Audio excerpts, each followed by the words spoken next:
आणि इथं येऊन अनेक जण म्हणले की राष्ट्रवादी काँग्रेस पक्षात धनंजय मुंडेला घेतल्यामुळं आत्मघातकी निर्णय झाला.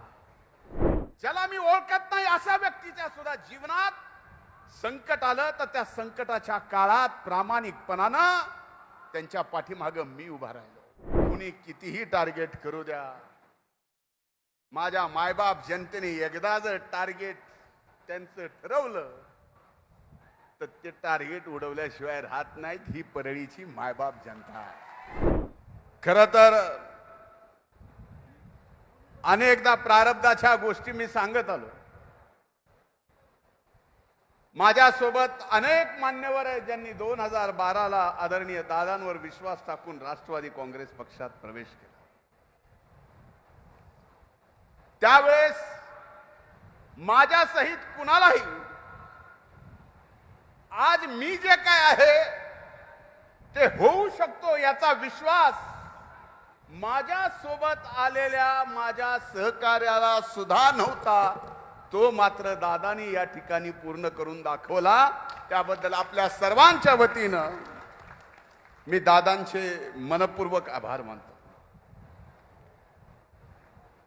दादा, अनेक गोष्टी झाल्या. आज मला मोकळेपणाने बोलायचं आहे.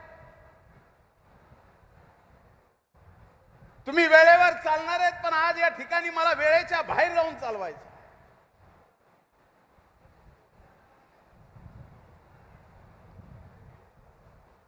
ज्या तालुक्यात राष्ट्रवादी काँग्रेस पक्षाचा एक पंचायत समितीचा सदस्य नव्हता,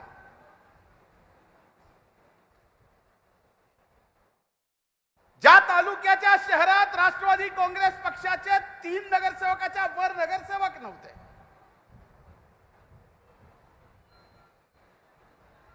ज्या तालुक्यात जिल्हा परिषदेचा एकही सदस्य नव्हता, आणि इथं येऊन अनेक जण म्हणले की राष्ट्रवादी काँग्रेस पक्षात धनंजय मुंडेला घेतल्यामुळं आत्मघातकी निर्णय झाला.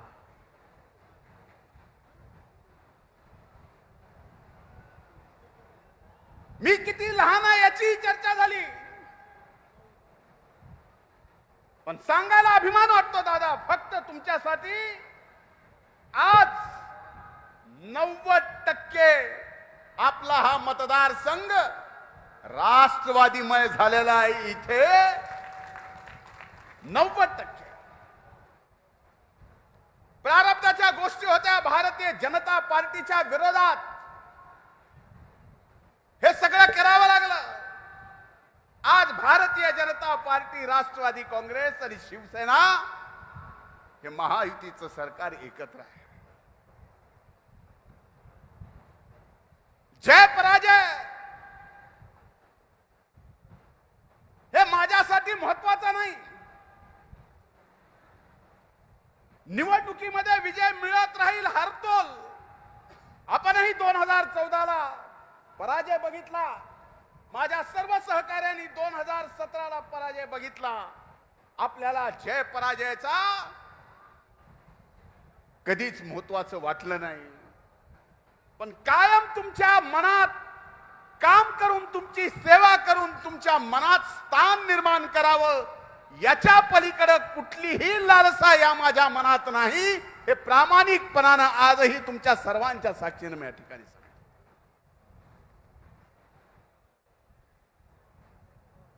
19 मध्ये सत्ता आली. सत्ता आल्यानंतर का कुणास ठाऊक तुम्ही मला मंत्रिपदावर घेतलं, पण टार्गेटवर मीच होतो.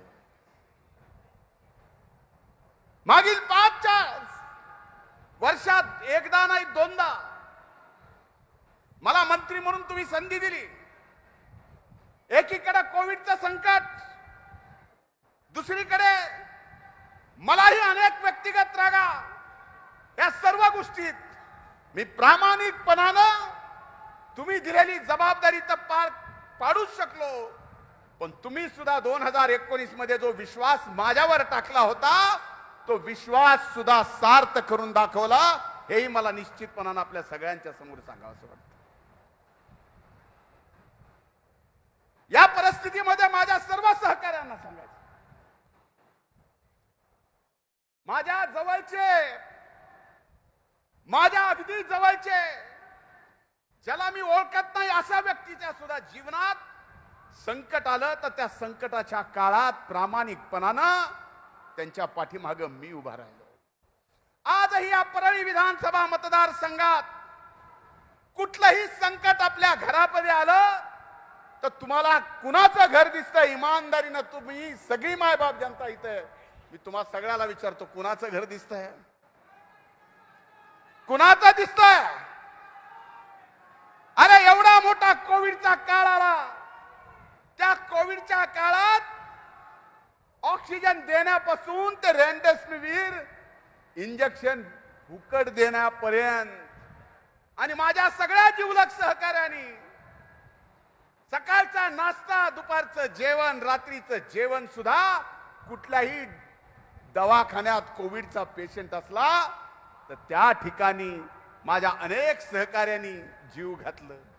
एवढंच नाही तर पहिल्या लॉकडाऊनच्या काळात या मतदारसंघातल्या 56,000 घरात राशन पुरवण्याचं काम सुद्धा या ठिकाणी आपण केलं. आणि अशा परिस्थितीमध्ये